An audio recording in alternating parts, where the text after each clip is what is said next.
हरिः ॐ यं डाकिनीशाकिनिकासमाजे निषेव्यमाणं पिशितासनैश्च सदैव भीमादिपदप्रसिद्धं तं शङ्करं भक्तहितं नमामि।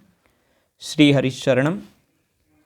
भगवान देवाधिदेव महादेव की महती करुणा कृपा से प्यारे प्रभु महादेव जी के ज्योतिर्लिंगों का हम लोग वर्णन कर रहे हैं, श्रवण कर रहे हैं।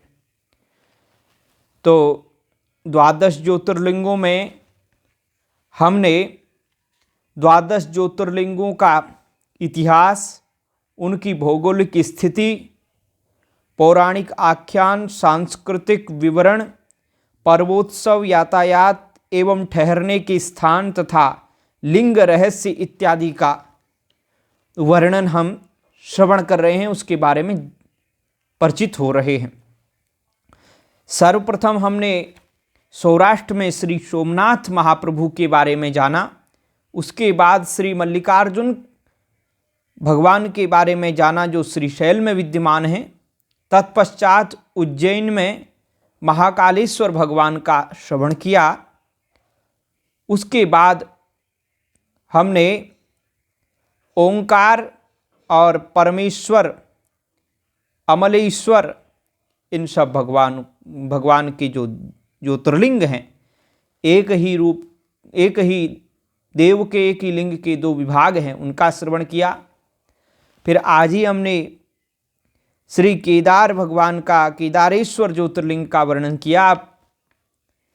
डाकिन्याम भीमशंकरम, 6ठा ज्योतिर्लिंग भीमशंकरम जो डाकिन्या में विराजमान है, उसका वर्णन करेंगे। तो भीमशंकर का वर्तमान मंदिर एवं ज्योतिर्लिंग, श्री भीमाशंकर ज्योतिर्लिंग प्रागट्य कथा प्रसंग, भगवान महेश्वर का भीमाशंकर नाम से अवतार लेना आदि, इसका हम वर्णन करेंगे। उसके बारे में थोड़ी सी मैं पहले ही जानकारी इसलिए दे देता हूँ कि आप अपनी रुचि के अनुसार इस संपूर्ण जानकारी को प्राप्त करें। तो आज के पौराणिक इतिहास भीमाशंकर का, आसपास के तीर्थ, यातायात के साधन, ठहरने के स्थान, इन सब पर हम विचार करेंगे। तो आइए भगवान का स्तवन करते हुए आगे बढ़ते हैं। यम डाकिनीशाकिनिका समाजे निषेव्यमाणं पिशितासनैश्च सदैव भीमादिपदप्रसिद्धं तं शंकरं भक्तहितं नमामि। जो डाकिनी और शाकिनी वृंद में प्रेतों द्वारा सदैव सेवित होते हैं, उन भक्त हितकारी भगवान श्री भीमशंकर को मैं प्रणाम करता हूँ। श्रीमद् आदिगुरु शंकराचार्य भगवान के द्वारा विरचित यह स्तोत्र का एक श्लोक है, जिसका हमने आस्वादन किया। भगवान शिव के 12 ज्योतिर्लिंगों में भगवान श्री शंकर का ज्योतिर्लिंग, भगवान श्री शंकर का भीमशंकर ज्योतिर्लिंग 6ठे स्थान पर परिगणित होता है। यह ज्योतिर्लिंग महाराष्ट्र प्रांत के अंतर्गत मुंबई से पूर्व एवं पूना से उत्तर की ओर भीमा नदी के तट पर अवस्थित है। श्री भीमशंकर से लगभग 1 फरलांग पहले देवी मंदिर है। वहाँ से नीचे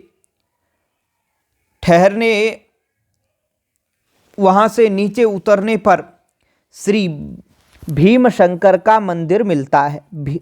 शिवपुराण के अनुसार श्री भीमशंकर ज्योतिर्लिंग असम प्रांत के कामरूप जिले में गुवाहाटी के पास स्थित है, जिसका पौराणिक विवरण आगे दिया गया है। जबकि तीसरे मतानुसार कुछ लोग तो उत्तराखंड के नैनीताल जिले में उज्जनक नामक स्थान पर स्थित भगवान शिव के विशाल मंदिर को भी श्री भीमशंकर ज्योतिर्लिंग कहते हैं। तो इसके बारे में कुछ मतभेद हैं, तो पर ये बात यहाँ स्पष्ट भी कर रहे हैं कि श्री भीमशंकर से लगभग 1 फरलांग पहले देवी मंदिर है, वहाँ से नीचे उतरने पर श्री भीमशंकर का मंदिर मिलता है। आप ये असम में है, उत्तराखंड में है, नैनीताल में है, उज्जैनक स्थान पर है, यह विचारणीय, इस बारे में भी आज हम विचार करेंगे। 12 ज्योतिर्लिंग स्तोत्र में डाकिन्याम भीमशंकरम लिखा गया है। यहाँ डाकिनी ग्राम का तो कहीं पता नहीं है। श्री भीमशंकर मंदिर सह्याद्री पर्वत पर स्थित है और भीमा नदी का उद्गम स्थान भी वहीं है। मंदिर प्राचीन शिल्प से सुशोभित एवं कलापूर्ण है। मुख्य शिवलिंग से थोड़ा थोड़ा जल झरता रहता है। मंदिर के पास 2 कुंड हैं जो प्रसिद्ध मराठा राजनीतिज्ञ नाना फडणवीस के द्वारा बनवाए गए हैं। ऐसी जनश्रुति है कि भगवान शंकर ने जब त्रिपुरासुर का वध किया था तो उन्होंने यहीं विश्राम किया था। उस समय भीमक नाम का एक नरेश यहाँ तपस्या करता था। भगवान शिव ने प्रसन्न होकर उसे दर्शन दिया और उसकी प्रार्थना पर यहाँ लिंग मूर्ति रूप में स्थित हुए। पौराणिक इतिहास शिवपुराण के अनुसार भगवान श्री भीमशंकर का ज्योतिर्लिंग असम प्रांत के कामरूप जनपद में गुवाहाटी के पास ब्रह्मरूप पहाड़ी पर स्थित है। शौनकादि ऋषियों से भगवान श्री भीमशंकर के उद्भव का इतिहास बताते हुए श्री सूत जी ने बताया कि कामरूप में अपने भक्त की रक्षा एवं लोक कल्याण के उद्देश्य से भगवान शिव का स्वयं प्रागट्य हुआ। पूर्व समय में सभी प्राणियों को दुख देने वाला एवं भगवान के द्वारा सृष्टि के कल्याण के लिए स्थापित धर्म की मर्यादा को नष्ट करने वाला भीम नाम का एक महाबलवान राक्षस था। भयंकर बलशाली वह राक्षस कुंभकर्ण के वीर्य और करकटी की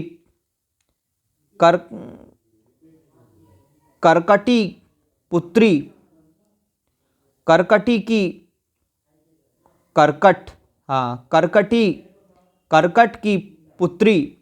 करकटी के गर्भ से उत्पन्न हुआ था। तो करकट नाम का राक्षस था। तो करकट की पुत्री करकटी के गर्भ से उत्पन्न हुआ था। तो भीम अपनी माता करकटी के साथ सह्य नामक पर्वत पर निवास किया करता था। एक दिन उसने अपनी माता से पूछा, माँ तुम इस पर्वत पर अकेली क्यों रहती हो? मेरे पिताजी कौन हैं और वे कहाँ रहते हैं? वे तुम्हारे साथ क्यों नहीं रहते? मुझे तुम सब बातें सच सच बताओ। मातर्मेकः पिता कुत्र कथम वैकाकिनी स्थिता ज्ञातुमिच्छामि तत्सर्वं यथार्थं त्वं वदाधुना। भीम की माता करकटी ने उसे विस्तार से बताते हुए कहा कि तुम्हारे पिता का नाम कुंभकर्ण था। वे महाबलशाली राक्षसराज रावण के छोटे भाई थे। परम पराक्रमी कुंभकर्ण को भाई सहित भगवान श्री राम ने मार डाला। तुम्हारे नाना का नाम करकट और नानी का नाम पुष्करी था। मेरे पूर्व पति का नाम विराध था। वे श्री राम के हाथों पहले ही वीर गति को प्राप्त हो गए थे। मैं अपने प्रिय स्वामी विराध की मृत्यु के बाद अपने माता पिता के पास आकर रहने लगी, क्योंकि मेरे पास अन्य कोई सहारा नहीं रहा। एक दिन मेरे माता पिता आहार की खोज में निकले। उन्होंने अगस्त मुनि के परम प्रिय शिष्य सुतीक्ष्ण को अपना आहार बनाना चाहा।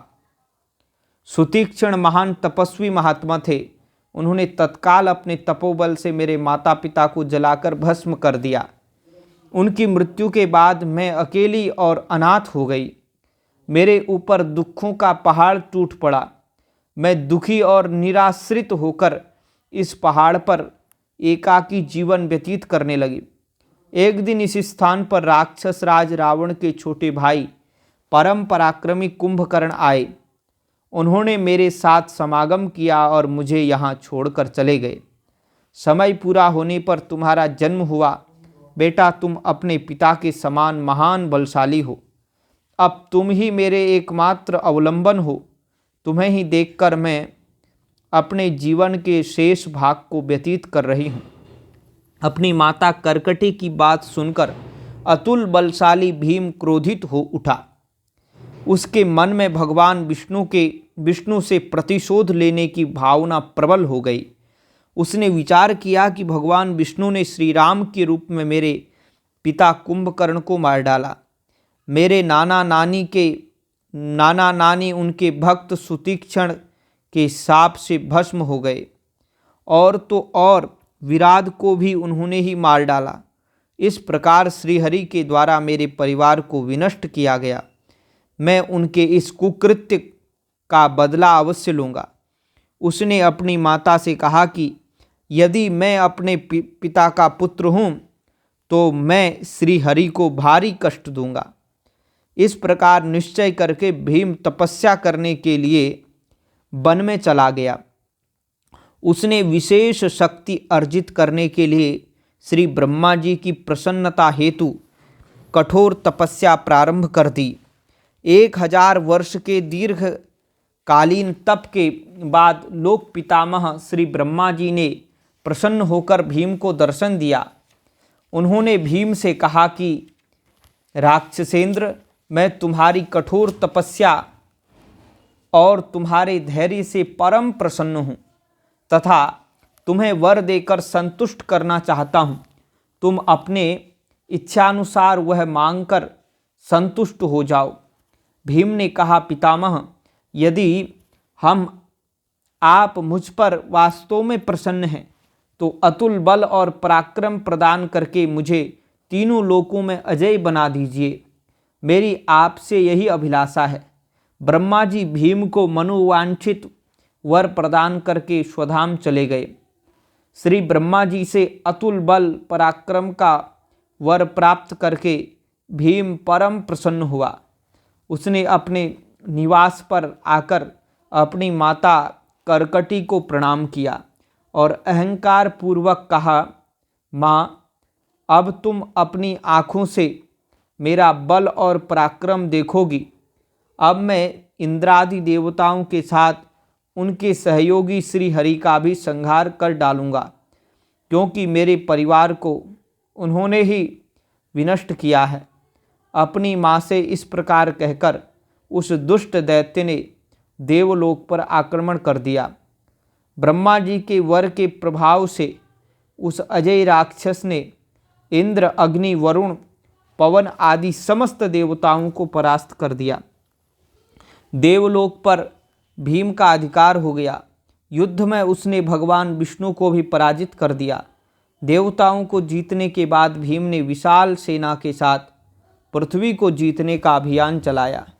सर्वप्रथम उसने कामरूप देश के राजा सुतीक्षण सुदक्षिण के, इसका नाम है, ये कामरूप देश का राजा है सुदक्षिण, इसका नाम है सुदक्षिण के राज्य पर इसने आक्रमण किया।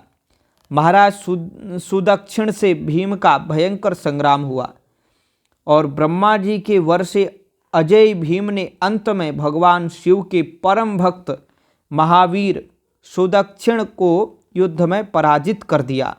उसने धर्म प्रेमी शिवभक्त सुदक्षिण एवं उनकी साध्वी पत्नी दक्षिणा को बंदी बनाकर जेल में डाल दिया। धीरे धीरे उसने पृथ्वी के संपूर्ण राजाओं को पराजित कर अपने वश में कर लिया। अहंकार से मोहित उस दुष्ट राक्षस ने यज्ञ आदि धार्मिक कृत्यों को बंद करवा दिया और जनता में यह घोषणा करवा दी कि वही इस संसार का ईश्वर है। इसलिए सभी लोग उसी की आराधना और उपासना करें। दिन प्रतिदिन उस दुष्ट राक्षस का अत्याचार बढ़ता गया। यज्ञादि बंद हो जाने से स्वर्ग के देवताओं का भोजन बंद हो गया। सभी देवता और ऋषिगण उस राक्षस से पीड़ित होकर महाकोशी नदी के किनारे गए और भगवान शिव को प्रसन्न करने के लिए उनकी आराधना एवं स्तुति करने लगे। देवताओं एवं ऋषियों की सामूहिक आराधना से प्रसन्न होकर आशुतोष भगवान शंकर ने उन्हें दर्शन दिया। भगवान शिव ने कहा, देवताओं एवं महर्षियों, मैं आप लोगों पर अत्यंत प्रसन्न हूँ। आप लोगों ने जिस कामना से प्रेरित होकर मेरी आराधना की है वह वर मांगकर संतुष्ट हो जाएं। देवताओं ने कहा, महेश्वर, आप तो अंतर्यामी हैं, किसी के मन की बात आपसे छिपी नहीं है। कुंभकर्ण से उत्पन्न कर्कटी का पुत्र भीम ब्रह्मा जी से वरदान प्राप्त करके अत्यंत बलशाली एवं अहंकारी हो गया है। उसने पृथ्वी पर धर्म की मर्यादा को नष्ट कर दिया है और हम देवताओं और ऋषियों को अनवरत कष्ट पहुंचा रहा है। आप आदिदेव एवं सृष्टि के एकमात्र रक्षक हैं। प्रभो, आप उस दुष्ट राक्षस को मारकर शीघ्र ही हमें उसके भय से त्राण दिलाएं। हम सभी देव एवं ऋषिगण उससे अत्यंत दुखित होकर आपकी शरण में आए हैं। आप ही हमारे एकमात्र रक्षक हैं। भगवान शिव ने देवताओं से कहा, देवगण, आप लोग आश्वस्त हो जाएं। मैं अवश्य ही उस दुराचारी राक्षस भीम का वध करूंगा। कामरूप देश में सुदक्षिण नाम के राजा मेरे श्रेष्ठ भक्त हैं। उस दुष्ट राक्षस ने उनको पराजित करके बंदी बना लिया है और उन्हें अत्यंत कष्ट दे रहा है। मैं अपने भक्तों के कष्ट को नहीं सह सकता हूँ। जो मेरे भक्तों को कष्ट देता है वह मेरी क्रोधाग्नि में जलकर तुरंत भस्म हो जाता है। आप लोग सुदक्षिण के पास जाकर मेरा यह संदेश उन्हें बता दें, उसके बाद आप लोगों का सारा अभिष्ट पूरा हो जाएगा। आप लोग सुदक्षिण से कहिए कि तुम शिव के परम भक्त हो। ब्रह्मा जी के वरदान से अभिमानी होकर राक्षस तुमको कष्ट दे रहा है। भगवान शिव अपने भक्तों को कष्ट देने वाले दुष्ट का तत्काल विनाश कर डालते हैं। वे शीघ्र ही दुष्ट भीम का विनाश करने वाले हैं। तुम उनका प्रेम और श्रद्धा पूर्वक भजन करो। भगवान शंकर की वाणी सुनकर देवताओं को परम प्रसन्नता हुई। उन लोगों ने महाराज सुदक्षिण के पास पहुंचकर भगवान शिव का संदेश उन्हें दिया। भगवान शिव भी राजा के पास जाकर गुप्त रूप से ठहर गए। बंदीगृह के एकांत स्थान में महाराज सुदक्षिण ने भगवान शिव की पार्थिव मूर्ति बनाकर नित्य उनकी आराधना प्रारंभ कर दी। शास्त्र विधि से पार्थिव पूजन करके वे नित्य ओम नमः शिवाय, ओम नमः शिवाय का जप करते थे। इस प्रकार महाराज सुदक्षिण रात दिन अनवरत शिवजी की भक्ति में लगे रहते थे। उनकी पत्नी दक्षिणा भी शिवजी की अर्चना में तन्मय रहती थी। शिवजी की अनन्य भक्ति में पति पत्नी दोनों दिन रात संलग्न रहते थे। एक दिन राक्षस भीम को किसी सेवक ने बताया कि राजा सुदक्षिण तुम्हारी मृत्यु के लिए पार्थिव पूजन करके पुरस्चरण कर रहे हैं। यह समाचार सुनते ही भीम क्रोध से भर गया। वह राजा का वध करने के लिए हाथ में नंगी तलवार लेकर चल पड़ा। भगवान शिव के ध्यान में निमग्न राजा को देखकर उसका चेहरा क्रोध से लाल हो गया। वहाँ पर एकत्रित पूजन सामग्री, पार्थिव लिंग और भक्तिमय वातावरण देख करके उसने समझ लिया कि राजा उसके अनिष्ट के लिए ही कुछ कर रहा है और उसने राजा को डांटते हुए कहा, अरे मूर्ख, तुम यह सब क्या कर रहे हो? राजा ने कहा, मैं चराचर जगत के स्वामी देवाधिदेव भगवान शिव जी की आराधना कर रहा हूँ। राजा का उत्तर सुनकर भीम ने भगवान शिव के प्रति अपमानजनक शब्दों का प्रयोग करते हुए पार्थिव लिंग पर अपनी तलवार से प्रहार किया। उसकी तलवार पार्थिव लिंग का स्पर्श भी नहीं कर पाई थी कि उसी समय भगवान शिव प्रकट हो गए। उन्होंने कहा, अरे दुष्ट राक्षस, मेरी तरफ देख, मैं भीमेश्वर शिव अपने भक्त की रक्षा करने के लिए प्रकट हुआ हूँ। मेरा प्रण है कि मैं भक्तों के योगक्षेम का वहन करता हूँ। तूने मेरे भक्त को कष्ट दिया है, इसलिए दुष्ट राक्षस, अब तू मेरे बल पराक्रम को देख। इस प्रकार कहकर भगवान शिव ने अपने पिनाक से भीम की तलवार के टुकड़े टुकड़े कर दिए। तदनंतर उसने शिवजी पर अपना त्रिशूल चलाया, किंतु उन्होंने उसके भी अनेक टुकड़े कर दिए। फिर भीम का शिवजी से भयंकर संग्राम होने लगा। उसी समय देवर्षि नारद आ पहुँच गए। देवर्षि नारद वहाँ पहुँच गए। उन्होंने शिवजी से प्रार्थना करते हुए कहा कि हे संसार को भ्रमित करने वाले महेश्वर, क्षमा करें। सामान्य तिनके को काटने के लिए कुल्हाड़ी की क्या आवश्यकता है? अब आप इसका शीघ्र ही संहार कर डालिए। क्षम्यताम क्षम्यताम नाथ त्वया विभ्रमकारकम त्रिणेकश्च कुठारो वै हन्यताम शीघ्रमेव हि इति संप्रार्थितः शंभुः सर्वान् रक्षो गणान् प्रभु हुंकारेणैव चास्त्रेण भस्मसात् कृतवांस्तदा। शिवपुराण कोटि रुद्र संहिता में ये कथा आती है। देवर्षि नारद जी की प्रार्थना सुनकर भगवान शिव ने हुंकार मात्र से भीम सहित उसके समस्त राक्षस सहयोगियों को भस्म कर दिया। दुष्ट राक्षस भीम के भस्म हो जाने के बाद देवताओं और ऋषियों का मन प्रसन्नता से खिल उठा और साथ ही उन लोगों ने भावपूर्ण हृदय से भगवान शिव की स्तुति की और कहा कि हे प्रभु, यह क्षेत्र बहुत ही निंदित माना जाता है, अतः आप लोक कल्याण की भावना से यहाँ स्थित हो जाएं। तो यहाँ स्थित हो जाएं आप। आपका यह ज्योतिर्लिंग सबके लिए पूजनीय तथा सभी प्रकार के संकटों को टालने वाला होगा। आप यहाँ श्री भीमशंकर के नाम से प्रसिद्ध होंगे और दर्शन करने वालों के मनोरथों को सिद्ध करेंगे। देवताओं और ऋषियों की प्रार्थना पर भक्तवत्सल शिव प्रसन्नतापूर्वक उस स्थान पर स्थित हो गए। शिवपुराण में इस घटना का उल्लेख करते हुए बताया गया है, अयम वै कुत्सितो देश अयोध्यालोक दुःखतः अयम वै कुत्सितो लोक अयोध्यालोक दुःखतः भवन्तं च तदा दृष्ट्वा कल्याणं संभविष्यति। भीमशंकर नामा त्वं भविता सर्वसाधकः एतल्लिंगं सदा पूज्यं सर्वापद विनिवारकं सर्वापद विनिवारकम् इत्येवं प्रार्थितः शंभुर्लोकानां हितकारकः तत्रैवास्थितवान् प्रीत्या स्वतंत्रो भक्तवत्सलः। इस प्रकार शिवपुराण के अनुसार श्री भीमशंकर ज्योतिर्लिंग असम प्रांत के कामरूप जिले में गुवाहाटी के पास स्थित है। भगवान शिव के उपासकों को वहां जाकर दर्शन करना चाहिए।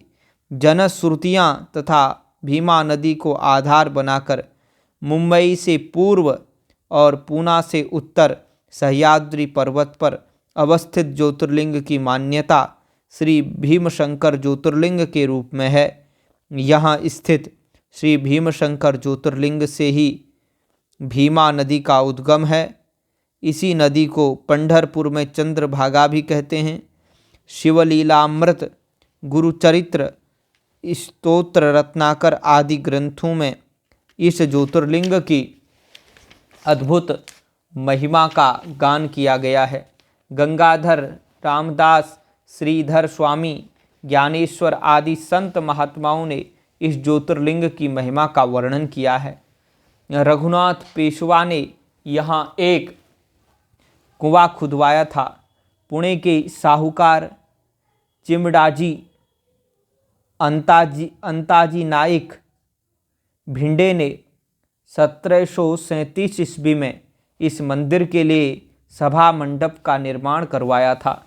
श्री भीमशंकर मंदिर में दशावतार की मनमोहक मूर्तियां हैं। मंदिर के पास लगभग 2 क्विंटल वजन का घंटा है। 2 क्विंटल तो घंटा ही है फिर, जिस पर 1729 ईस्वी लिखा है। इस घंटे के नाद से पूरा मंदिर परिसर गूंज उठता है। श्री भीमशंकर की नित्य षोडश उपचार से पूजा होती है एवं अभिषेक होता है। प्रत्येक सोमवार तथा महाशिवरात्रि को दर्शनार्थियों की अपार भीड़ होती है। इस तीर्थ स्थान का प्राकृतिक सौंदर्य नयनाभिराम है।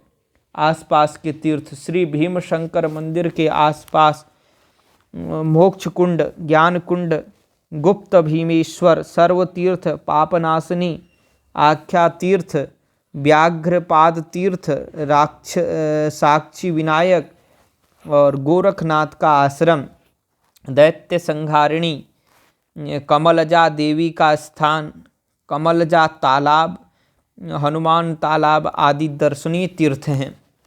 यातायात के साधन।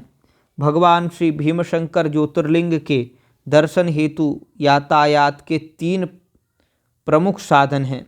रेल मार्ग। श्री भीमशंकर जाने के लिए निकटतम रेलवे स्टेशन करजट है। यहाँ से श्री भीमशंकर मंदिर 4 किलोमीटर है। पूना से Rajkot express, Siddheshwar express, Mahalakshmi express तथा केप मुंबई एक्सप्रेस से यहाँ पहुँचा जा सकता है। राजमार्ग। श्री भीमशंकर जाने के लिए पुणे स्टेशन से बसें उपलब्ध हैं। यह bus station Pune railway station के समीप है। मंचर होते हुए श्री भीमशंकर की दूरी 122 किलोमीटर है। वायुमार्ग। श्री भीमशंकर पहुंचने के लिए निकटतम विमानपत्तन पुणे है और निकटस्थ है। तो पुणे के लिए मुंबई और बेंगलुरु से नियमित विमान सेवाएं हैं। यहाँ से श्री भीमशंकर के लिए बस एवं टैक्सियाँ मिलती हैं। ठहरने के स्थान। श्री भीमशंकर के समीप कई धर्मशालाएं हैं, किंतु वे सूनी पड़ी रहती हैं। पास में 4-6 झोपड़ियों के घर हैं। इनमें भी तीर्थयात्री ठहर सकते हैं। इसके अलावा पंडों के यहाँ भी ठहरने की अच्छी व्यवस्था रहती है। धर्मशालाएं भी यात्रियों के लिए काफ़ी सुविधाजनक हैं। श्री भीमशंकर से लगभग 1 फरलांग पहले ही शिखर पर देवी का मंदिर है और वहाँ से नीचे उतरने पर श्री भीमशंकर का मंदिर मिलता है। तो यह रही मित्रों आज श्री भीमशंकर ज्योतिर्लिंग, भीमाशंकर ज्योतिर्लिंग की महिमा आज हमने आपको सुनाई, उसके बारे में संपूर्ण जानकारी दी। तो आगे आने वाले हम विश्वेश्वर महादेव के बारे में बताएंगे, उसके बाद त्र्यंबकेश्वर, वैद्यनाथ और श्री रामेश्वरम और साथ ही घुष्मेश्वरम आदि की बातें भी हम चर्चा करेंगे। तो आप लोगों से निवेदन करते हैं कि हमारी इस वक्तव्य को, इस वीडियो को ज़रूर देखें, 2-4 बार देखें, ताकि आपको इसके बारे में विशेष जानकारी बड़े अच्छे ढंग से पता चले। और जब आप जाएं तो आपको पहले से ये बातें पता रहेंगी, तो आपको बड़ा आनंद आएगा। अपने इष्ट मित्रों को भी दिखाएं, उनको भी भेजें, शेयर करें और वीडियो को लाइक ज़रूर करें। कमेंट करके हर हर महादेव ज़रूर लिखें, जय भीमशंकर लिखें। तो इसी प्रकार से 12 ज्योतिर्लिंगों की संपूर्ण कथा यूट्यूब चैनल में उपलब्ध है।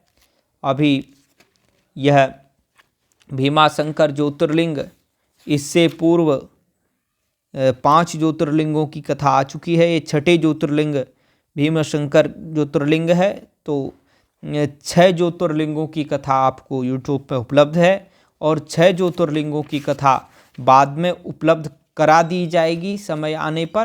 तो आपको 12 ज्योतिर्लिंगों का इतिहास, रहने की, ठहरने की व्यवस्था, जाने की और वहाँ का पौराणिक ऐतिहासिक इतिहास, इस सारे बारे में संपूर्ण जानकारी प्राप्त होगी। तो आइए एक बार भगवान महादेव के चरणों में प्रणाम करते हैं। आज हमने चित्र भी बदल रखा है। इस चित्र में श्री हनुमान जी हैं और भी सुग्रीव आदि वानर हैं। ब्रह्मा विष्णु महेश पर से आशीर्वाद दे रहे हैं। दर्शन, मंदिर का भी दर्शन हो रहा है। श्री लक्ष्मण जी भी हैं और अंगद जी भी हैं। श्री सीताराम हैं, शिवलिंग की पूजा कर रहे हैं और भगवान श्री राम कमल पुष्प समर्पित कर रहे हैं। तो ये सुंदर दिव्य झांकी है। तो ऐसे करके हम झांकियाँ भी आपको दिखाते रहेंगे। तो आइए उनकी स्तुति करते हुए प्रणाम करते हैं। यम डाकिनी साकिनिका समाजे निसेव्यमाणं पिशितासनेश्च सदैव भीमादिपदप्रसिद्धं तं शंकरं भक्तहितं नमामि।